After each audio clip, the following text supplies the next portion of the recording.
بسم اللہ الرحمن الرحیم۔ السلام علیکم سامعین اکرام، ریڈیو پاکستان کے اسلام آباد اسٹوڈیو میڈیم ویوز 585 سے اور ریڈیو آزاد کشمیر تراڑکھل سے آپ ہمارا پروگرام سماعت فرما رہے ہیں کشمیر منظرنامہ۔ میں ہوں آپ کے ساتھ آپ کا میزبان ایاز اسلم۔ سامعین مکرم، پروگرام کے پہلے حصے میں آپ مختلف علاقائی اور کشمیری زبانوں میں ہمارے پروگرام سماعت کر رہے تھے، اور اب بڑھتے ہیں پروگرام کے دوسرے حصے کی جانب، جس میں اہم جو موضوعات ہیں ان کے اوپر نہ صرف ہم آپ سے گفتگو کریں گے بلکہ ان پر تجزیے اور تبصرے بھی آپ کی سماعتوں کی نظر کریں گے۔ آج پروگرام کا سب سے پہلا موضوع جس پر ہم گفتگو کرنے جا رہے ہیں، آج 15 اگست ہے، اور 15 اگست کو مقبوضہ جموں و کشمیر کے اندر بسنے والے کشمیری اور دنیا بھر میں رہنے والے کشمیری جو ہیں، کنٹرول لائن کے دونوں جانب بسنے والے کشمیری بھی آج بھارت کے یوم آزادی کو یوم سیاہ کے طور پر منا رہے ہیں، تاکہ عالمی برادری کو یہ پیغام دیا جا سکے کہ مقبوضہ جموں کشمیر میں بھارت کی جو حیثیت ہے وہ ایک جارح کی ہے، جسے علاقے میں یوم آزادی منانے کا کوئی حق نہیں ہے۔ اور کشمیر میڈیا سروس کا یہ کہنا ہے کہ مقبوضہ جموں کشمیر میں آج مکمل ہڑتال کی گئی ہے، جبکہ لوگوں کے جانب سے مقبوضہ جموں کشمیر کے اندر سیاہ پرچم لہرائے گئے، اور ہڑتال کی وجہ سے وادی کشمیر جو ہے وہ بھی سنسان نظر آئی۔ دریاسنا قابض حکام نے پوری وادی کشمیر کو ایک فوجی چھاونی جو ہے اس میں تبدیل کر رکھا ہے، کیونکہ تمام اہم مقامات اور چوکوں پر ناکے اور رکاوٹیں کھڑی کی گئی ہیں۔ لوگوں کو بھارت مخالف مظاہروں سے روکنے کے لیے ہیلی کاپٹرز اور ڈرونز کا استعمال بھی کیا جا رہا ہے، جبکہ سری نگر کے لال چوک اور یوم آزادی کی مرکزی تقریب کے مقام بخشی اسٹیڈیم کے ارد گرد علاقوں میں بھارتی پولیس کے اسپیشل آپریشنز گروپ، فوج اور پیراملٹری فورسز کے اہلکار جو ہیں وہ بھاری تعداد میں تعینات کیے گئے ہیں۔ کل جماعتی حریت کانفرنس کے رہنماؤں نے باشمول دیویندر سنگھ بہل، محمد یاسین عطائی، خادم حسین اور سبت شبیر کمی نے سری نگر میں اپنے بیانات میں کہا ہے کہ جب بھارت نے بندوق کی نوک پر کشمیری مسلمانوں کی آزادی چھین لی ہے، تب وہ مقبوضہ علاقے میں اپنا دن کیسے منا سکتا ہے۔ اس کے ساتھ ساتھ ہم نے دیکھا کہ دنیا بھر کے اندر مقبوضہ جموں و کشمیر کے حوالے سے بسنے والے جو کشمیری ہیں، انہوں نے بھارتی سفارت خانوں کے سامنے، عالمی اداروں کے دفاتر کے سامنے جو ہے وہ احتجاجی مظاہرہ کیے، اور اپنا ریکارڈ جو ہے، احتجاج جو ہے وہ ریکارڈ کروایا، اور دنیا کو یہ باور کروایا کہ کشمیر کسی بھی طور پر بھارت کے زیر تسلط مزید نہیں رہ سکتا ہے۔ بھارت جس قدر مرضی اپنی ہٹ دھرمی جو ہے وہ استعمال کرتا رہے، بھارت جس قدر چاہے اپنی جو درندگی ہے اس کا استعمال کشمیر کے اندر کرتا رہے، لیکن کشمیری عوام نہ کبھی بھارت کے تسلط کو مانتے تھے، نہ مانتے ہیں اور نہ مانیں گے۔ بھارت کی جانب سے اپنی تمام تر کوششوں کے باوجود آج کوشش کی گئی تھی، حالانکہ بھارت کی جانب سے دیکھا سرکاری طور پر جو ہے یہ ایک نوٹیفیکیشن بھی ایشو کیا گیا تھا کہ کشمیر میں بسنے والے تمام کشمیری جو ہیں وہ اپنے گھروں پر بھارتی ترنگا جو ہے وہ لہرائیں گے، لیکن لوگوں نے اپنے گھروں کی چھتوں پر، ہم نے دیکھا کہ یوم آزادی کے موقع پر، پاکستان کے یوم آزادی کے موقع پر سبز ہلالی پرچم، اور 15 اگست یعنی کہ آج ایک سیاہ رنگ کا جھنڈا لہرایا، اور دنیا کو اور بھارت کو یہ پیغام دے دیا کہ کشمیر بنے گا پاکستان، اور انہیں کسی بھی طور پر بھارت کا جو یوم آزادی ہے وہ منظور نہیں ہے۔ اسی حوالے سے ہم گفتگو کرتے ہیں۔ اس وقت ہمیں ٹیلی فون لائن پر جوائن کر رہے ہیں سینئر رہنما ہیں آل پارٹیز حریت کانفرنس کے ایڈوکیٹ پرویز احمد صاحب، ہمارے ساتھ موجود ہیں۔ السلام علیکم پرویز احمد صاحب۔ جی وعلیکم السلام سر، بہت شکریہ ریڈیو پاکستان کو وقت دینے کے لیے۔ سر، سب سے پہلے تو یہ فرما دیجیے گا، میں چاہوں گا کہ ہم آغاز کرتے ہیں کہ آج ایک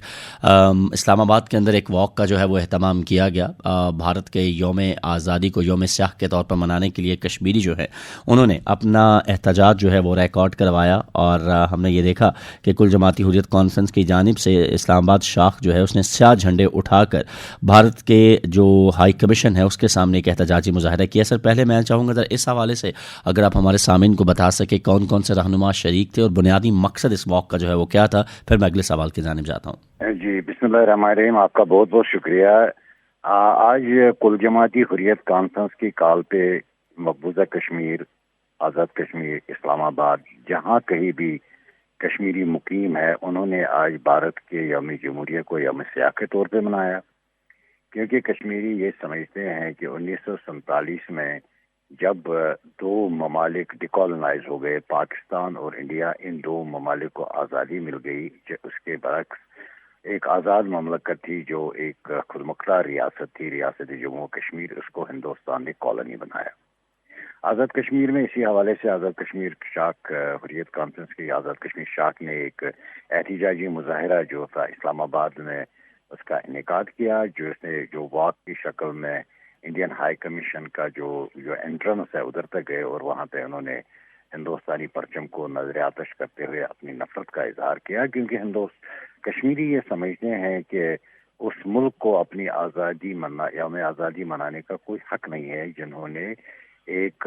آزاد ملک کو غلام بنایا اور غلام بنانے کے بعد خود اقوام متحدہ چلے گئے اور وہاں پہ قراردادیں پاس کروائی اور قراردادوں کے رو سے کشمیریوں کو ایک حق خود ارادیت کا حق ملا۔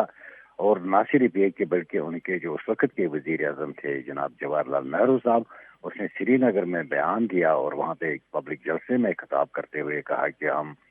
جبری شادیوں پہ we do not believe in forced marriages, کہ ہم جبری شادیوں پہ یقین نہیں رکھتے ہیں۔ بلکہ اس کے بعد انہوں نے پاکستان کے اس وقت کے وزیر اعظم لیاقت علی خان صاحب کو بھی کوئی خطوط لکھے اور اس میں یہ کہا کہ ہمارا کشمیریوں کے ساتھ، دنیا کے ساتھ، پاکستان کے ساتھ وعدہ ہے کہ کشمیریوں کو ان کا حق خود ارادیت دیا جائے گا۔ لیکن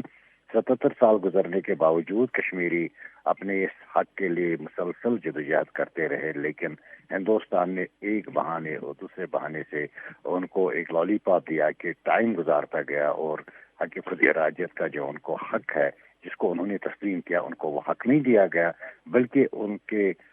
جو جذبہ حریت ہے اور حق خود ارادیت کے لیے ان کی جو جدوجہد ہے اس کو مسلسل دبانے کی کوشش کی۔ اور اگر ہم دیکھیں بالعموم انہوں نے 1947 سے آج تک تقریباً 6 لاکھ کشمیریوں کو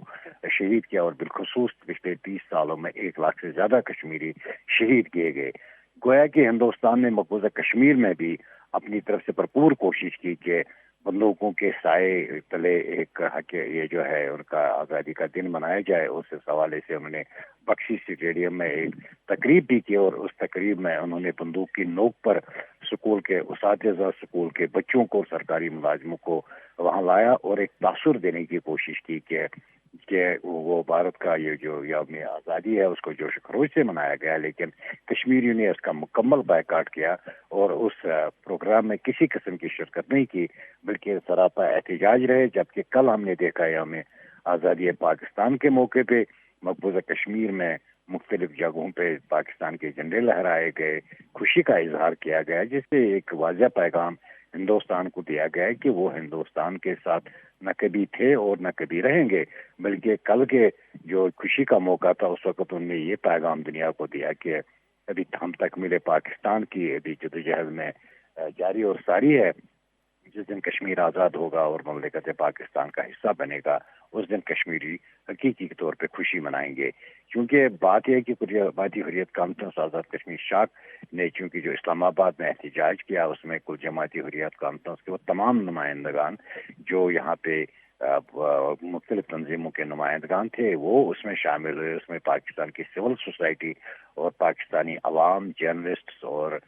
وکلاء اور دیگر برادریوں کے لوگ شامل ہوئے اور انہوں نے کشمیریوں کے ساتھ یکجہتی کا مظاہرہ کیا۔ اور اس طرح آج کے اس پروگرام کا جو ہے بنیادی مقصد تھا کہ دنیا کو یہ واضح کرنا تھا کہ جو ہندوستان یوم جمہوریہ منا رہا ہے، یعنی کہ یوم آزادی منا رہا ہے، کشمیریوں کے اس کے ساتھ نہ کبھی دلچسپی تھی اور نہ کبھی دلچسپی رہے گی، بلکہ ہم اس کو یوم سیاہ کے طور پہ منا رہے ہیں۔ میں یہ بات یہاں پہ واضح کرنا چاہتا ہوں کہ ہماری ہندوستان کے ساتھ کوئی لڑائی نہیں ہے، ہماری ایک ہی لڑائی ہے، وہ ہے مسئلہ کشمیر کا حل۔ ہم چاہتے ہیں کہ مسئلہ کشمیر حل ہو، اس میں پاکستان اور ہندوستان بیٹھے با مقصد مذاکرات کے ذریعے مسئلے کو حل کرے۔ باقی ہندوستان کے ساتھ ہماری کوئی لڑائی نہیں ہے۔ البتہ ہندوستان دنیا کو ایک پیغام دینا چاہتا ہے اس وقت، ایک فالس، فکٹیشس اور کنکاکٹڈ ایک پیغام کہ کشمیر میں امن ہے اور وہاں پہ تمام چیزیں نارمل ہے۔ اور ہم یہ بات بتانا چاہتے ہیں آپ کی وسادت سے دنیا کو کہ جس خطے میں امن ہوتا ہے وہاں 10 لاکھ فوجی نہیں ہوتے ہیں، وہاں 10 کشمیریوں پہ ایک فوجی نہیں ہوتا ہے۔ اگر ہندوستان یہ سمجھتا ہے کہ وہاں امن ہے اور کشمیریوں نے اپنا حق گیو اپ کر دیا تو وہ کل وہاں سے فوجی نکال دے اور ایک موقع دے دے حق خود ارادیت کا دودھ اور پانی کا پانی علیحدہ ہو جائے گا۔ جی پرویز صاحب، اس کے ساتھ ساتھ یہ فرما دیجیے گا، ہم چاہیں گے کہ ذرا آپ کی موجودگی کا فائدہ اٹھاتے ہوئے، آج ہم نے دیکھا کہ کشمیر ہو یا دنیا بھر کے اندر بسنے والے کشمیری ہوں، انہوں نے نہ صرف آج یوم سیاہ منایا بلکہ کشمیر میں خاص طور پر سیاہ جھنڈے لہرا کر یہ ثابت کر دیا کہ کشمیری جو ہیں وہ بھارتی تسلط کو نہیں مانتے ہیں، اور ایک ایسا ملک جو کہ غیر قانونی طور پر قابض ہے مقبوضہ کشمیر پہ، اس کو اپنا یوم جمہوریہ یا یوم آزادی منانے کا کوئی حق حاصل نہیں ہے۔ آپ سمجھتے ہیں کہ دنیا کو یہ باور کروانے کے لیے کشمیری یہ جو جہد مسلسل کر رہے ہیں پچھلے تقریباً 7 سے زائد دہائیوں سے، ایک نہ ایک دن وہ ضرور انشاءاللہ اس پہ کامیابی حاصل کریں گے اور بھارت سے کشمیر جو ہے وہ ایک نہ ایک دن بنے گا پاکستان؟ جی بالکل، اس میں کوئی شک نہیں ہے کہ ہندوستان نے پچھلے 70 سال میں جتنی بھی کوششیں کی، کبھی اکنامک پیکیجز کے نام پہ، کبھی سو کالڈ الیکشنز کے نام پہ، کبھی بندوق کی نوک پر، کبھی 370 کو ختم کر کے وہاں کا آبادی کا تناسب چینج کرنے کے ساتھ ساتھ مظالم کے بے تحاشا مظالم ڈائے کشمیریوں پہ، لیکن کشمیری نے کبھی بھی گیو اپ نہیں کیا اپنی حق خود ارادیت پہ، کیونکہ کشمیری کو یہ مسلمان کو یقین ہے کہ ان کے پیچھے حق خود ارادیت کی جو قراردادیں ہیں وہ دنیا کے سب سے بڑے فورم اقوام متحدہ نے پاس کیے۔ گویا کہ ٹائم بہت ہوا ہے اور ان کو عمل درآمد کرنے میں دنیا ابھی تک غافل ہے، لیکن اس کا ایک قطعاً مطلب نہیں ہے کہ یہ حق خود ارادیت کی جو قراردادیں یہ ختم ہوئی ہے، کیونکہ ان کے جب یہ پاس ہوئی ہے، جب یہ قراردادیں یونائٹڈ نیشنز نے پاس کی، اس کے بعد کوئی ایسی قرارداد نہیں آئے جس نے ان قراردادوں کو غیر مؤثر کر دیا ہے۔ ہم نے دیکھا ہے کہ دنیا کے مختلف کیپٹلوں میں آواز اٹھتی ہے، چاہے ہیومن رائٹس کاؤنسل ہو، چاہے یونائٹڈ نیشنز ہو، چاہے دنیا کے بڑے پارلیمان ہو، تو وہاں پہ کشمیر پہ بات ہوتی ہے، اور یہ ہندوستان کے لیے سب سے بڑی تکلیف دہ بات ہے کہ کشمیریوں نے ابھی تک گیو اپ نہیں کیا۔ ہم نے دیکھا کہ مقبوضہ کشمیر میں اگر کل 14 اگست کو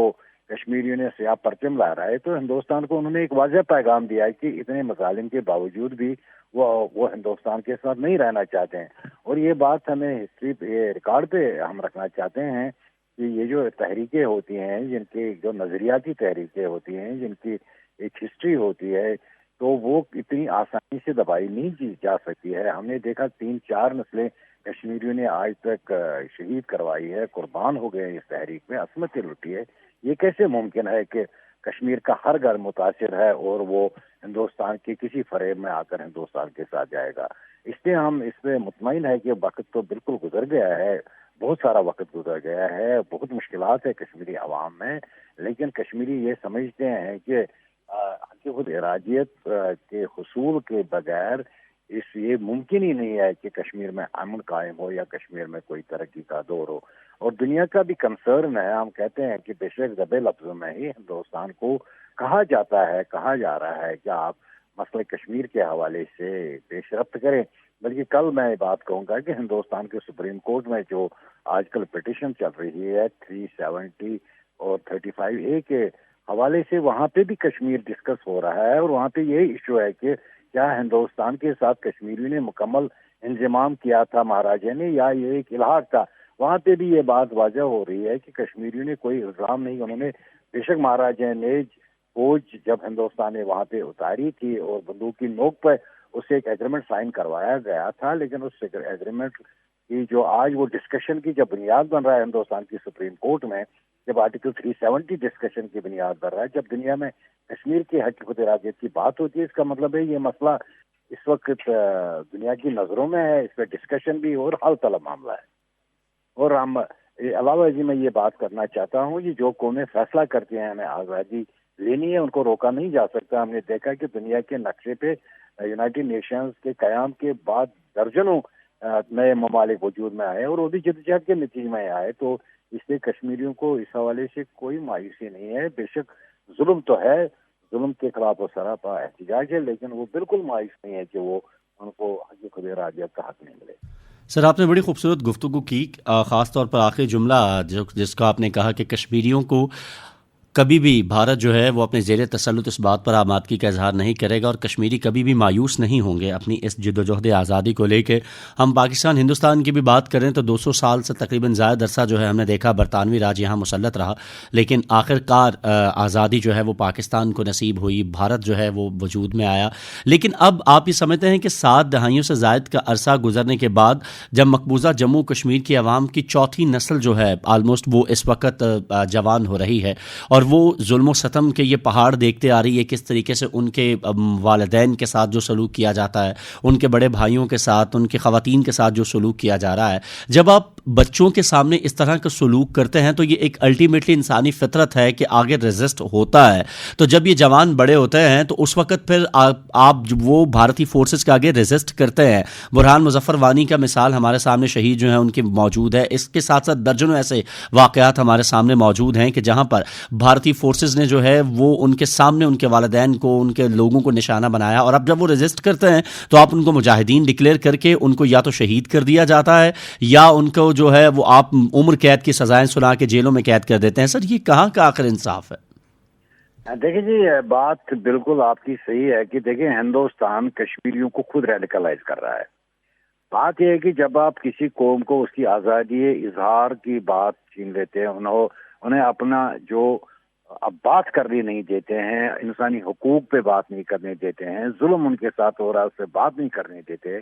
آپ میڈیا گیگز کرتے ہیں، آپ کسی اخبار میں کوئی خبر چھپنی نہیں دیتے، تو الٹیمیٹلی جو یہ جوان ہے تو یہ ریڈیکلائز تو ہوتا ہے۔ پھر دنیا کہتی ہے کہ یہ دنیا میں ریڈیکلائزیشن ہوتی ہے، جناب ٹیررزم پھیل رہا ہے، دہشت گردی پھیل رہی ہے، تو اس کی پیچھے جو وجوہات ہیں، قطع کہ کشمیری کوئی ٹیررسٹ نہیں ہے، یہ ایک اپنے آزادی کی جو جدوجہد کر رہا ہے، اپنا حق مانگ رہا ہے، اس کے پیچھے اقوام متحدہ کی قرارداد ہے۔ تو بات یہ ہے کہ اگر ہندوستان چاہتا ہے، بلکہ دنیا چاہتی ہے کہ یہ جو خطہ ہے جو 3 ایٹمی طاقتوں کے درمیان ہے، ہم نے ماضی میں بھی دیکھا ہندوستان کبھی کبھی ایسے اقدامات اٹھاتا ہے کہ بارڈرز پہ ٹریگر سچویشن کر جاتی ہے اور دونوں فوجیں آمنے سامنے آ جاتی ہے، اور پھر دنیا کو مداخلت کر کے ان کو اپنی اپنی جگہ پہ لے جانا پڑتا ہے۔ مسئلہ کشمیر جو ہے یہ ایسی صورتحال ہے کہ یہاں پہ کبھی بھی سچویشن ٹریگر ہو سکتی ہے انڈیا اور پاکستان کے درمیان، کیونکہ چائنا اور پاکستان کا بھی کافی ہم نے دیکھا، ان کی بھی ماضی میں جو ہے بارڈرز پہ کوئی جھڑپیں بھی ہوئی ہیں۔ تو ایسی صورتحال میں ہم یہ کہتے ہیں کہ 3 نیوکلیئر پاورز کے درمیان ایک تنازع ہے، اور اگر اس تنازع کو آپ حل نہیں کرتے ہیں تو اس سے اس خطے کا امن درہم برہم ہو سکتا ہے، جس میں کشمیریوں کا کوئی کنٹریبیوشن نہیں ہوگا۔ کشمیری ہمیشہ چاہتے ہیں کہ خطے میں امن ہو، پائیدار امن ہو، دوستی ہو، دونوں ممالک امن کے ساتھ رہے، ترقی کے ساتھ رہے، اور راستہ بھی یہی ہے۔ ہندوستان آرمیز بلڈ اپ کر لیتا ہے، اس نے بڑی آرمیاں بنائی ہے، اس نے بڑے ٹینکس لائے ہیں، میزائل لائے ہیں، تو ان چیزوں سے امن نہیں آ سکتا ہے۔ ہم نے دنیا میں دیکھا کہ رشیا کے پاس سب سے زیادہ نیوکلیئر نیوکس تھے، جب اس کو ٹوٹنا تھا اس وقت وہ اسلحہ کسی کام نہیں آیا، فوجی طاقتیں کسی کام نہیں آئی، کیونکہ جب آپ کی معیشت، جب آپ کا امن درہم برہم ہو، جب آپ کے انصاف نہ ہو آپ کے ملک میں، تو ڈیفینیٹلی پھر وہاں پہ تحریکیں بھی اٹھتی ہیں۔ کشمیر کے علاوہ بھی آپ ہندوستان میں دیکھیں کہ وہاں ریجنوں کے ساتھ جو لو کاسٹ ہندوز ہیں ان کے ساتھ یا کرسچنز کے ساتھ جو سلوک ہوتا ہے، تو اس کا بنیادی وجہ یہ ہے کہ ہندوستان ریڈیکلائز پورا کا پورا ہو گیا، ایک فاسسٹ رجیم آیا ہے، اور جو بندوق کی نوک پر سب لوگوں کو خاموش کرنا چاہتا ہے، اور دنیا میں یہ ایسا نہیں ہوا ہے۔ بندوق کی نوک پہ آپ خاموش نہیں کر سکتے لوگوں کو۔ ہاں ایک چیز ہو سکتا ہے، وقتی طور آپ ان کو دبا سکتے ہیں، لیکن جب آپ جتنا اس کو دباتے ہیں یہ سامنے آ جاتا ہے۔ جیسے آپ نے برہان وانی جب شہید ہوا تو ہندوستان نے ایک آپریشن شروع کیا تھا، آپریشن آل آؤٹ۔ انہوں نے کہا تھا بس اب ہمارے پاس کشمیر میں 120 سے 25 مجاہدین ہیں، ان کو ہم شہید کر دیں گے اور یہ تحریک ختم ہو جائے گی۔ تب سے برہان وانی کی شہادت کے بعد آج تک ہزاروں لوگوں کو آپ نے شہید کیا، لیکن تحریک اپنی جگہ موجود ہے، بلکہ اس میں نئے نوجوان آئے، نیا خون اس میں آیا، اور نئے جذبے اور ولولے کے ساتھ آئے، کیونکہ کشمیری یہ سمجھتا ہے کہ ان کی تحریک جو ہے یہ ایک جائز تحریک ہے، لیجیٹیمیٹ تحریک ہے، اس کے پیچھے شہیدوں کا خون ہے، اس کے پیچھے ہندوستان کی کمٹمنٹ ہے، اس کے پیچھے اقوام متحدہ کی قراردادیں، اور سب سے بڑھ کر اس کے پیچھے ایک ملک ہے، وہ ہے پاکستان، جو اس مسئلے کا فریق ہے۔ یہ کیسے ہندوستان سمجھتا ہے کہ پاکستان اس مسئلے پہ خاموش رہے گا اور وہ کشمیریوں کو ایسے جانے گا. ہم نے دیکھا ہے کل پرسوں جب ہم نے پاکستان کے چیف آف آرمی اسٹاف کا جو بیان دیکھا تو اس نے ہندوستان کو ایک کلیئر کٹ میسج بھیج دیا کہ کشمیر پہ کوئی کمپرومائز کوئی بھی حکومت ہو پاکستان کی نہیں کرے گی اور وہ کشمیریوں کی جدوجہد میں شامل ہے. آپ کے تمام players respective of political differences Pakistan میں شاید سیاسی اختلاف رائے ہو سکتا ہے لیکن جب کشمیر پہ بات آتی ہے تو اس پہ چاہے سیاسی جماعتیں ہو عسکری جماعت ہو یا یہاں کا ایلیٹ ہو یا سول سوسائٹی ہو کشمیر پہ ایک کنسنسس ہے کہ کشمیر پہ نہ ہم نے ماضی میں کمپرومائز کیا نہ آگے کمپرومائز کرنا ہے. تو آپ دیکھیں کہ ایک نیوکلیئر طاقت کشمیریوں کے پیچھے کھڑی ہے اور انہیں امید بھی ہے کہ پاکستان کی اخلاقی سیاسی اور سفارتی مدد انہیں جاری رکھی تو وہ کیسے کمپرومائز کریں گے. ہندوستان کو چیزوں کو آئسولیشن میں نہیں دیکھنا چاہے, ان چیزوں کو سب چیزوں کو کنسیڈر کرنا چاہیے کہ ایک نیوکلیئر طاقت ہے ادھر سے اور ادھر سے ایک جینوئن لیجیٹیمیٹ کشمیریوں کی ایک فریڈم موومنٹ ہے جس کو یہ 70 سال سے نہیں دبا سکے تو آگے اس کو دبایا نہیں جا سکتا. اس لیے بہتر ان کے لیے بھی ہے اگر وہ گریٹر انڈیا دیکھنا چاہتے ہیں تو انہیں چاہیے کہ وہ آئے اور مذاکرات کرے. دوسری بات میں آپ کو بتانا چاہتا ہوں کہ ہندوستان رسوا ہو گیا ہے دنیا میں جہاں پہ بھی بات ہوتی ہے ہیومن رائٹس کے حوالے سے. ایک تو اس کی 10 لاکھ فوجیں مقبوضہ کشمیر میں انگیج ہے, شاید وہ اور کوئی کام کر لیتے وہ ان کو وہاں پہ انگیجمنٹ ان کی ہے مسلسل. دنیا میں شیمنگ ہوتی ہے انڈیا کی. ہندوستان چاہتا ہے کہ وہ سیکورٹی کونسل کا ممبر بنے, اس کے لیے وہ اپنا سائز کی بات کرتا ہے, اکانومی کی بات کرتا ہے, انسٹیٹیوشنز کی بات کرتا ہے, لیکن جب یہ بات آگے چلتی تو آگے سب سے بڑا بیریئر کشمیر آتا ہے. اگر ہندوستان خطے میں کوئی کردار ادا کرنا چاہتا ہے, دنیا میں کوئی کردار ادا کرنا چاہتے, اس کے لیے ضروری ہے کہ اس کی ترقی جو ہے اس کا آگے بڑھنے کا جو سفر ہے اس کے بیچ میں بڑی دیوار کشمیر ہے اور اسے اس کشمیر ایشو کو ایڈریس کرنا ہندوستان کے فائدے میں ہے اور بلکہ ہم یہ سمجھیں گے ان کے فائدے میں زیادہ ہے بنسبت خطے کے جو امن ہے اس میں بھی اس کا بڑا کردار ہے.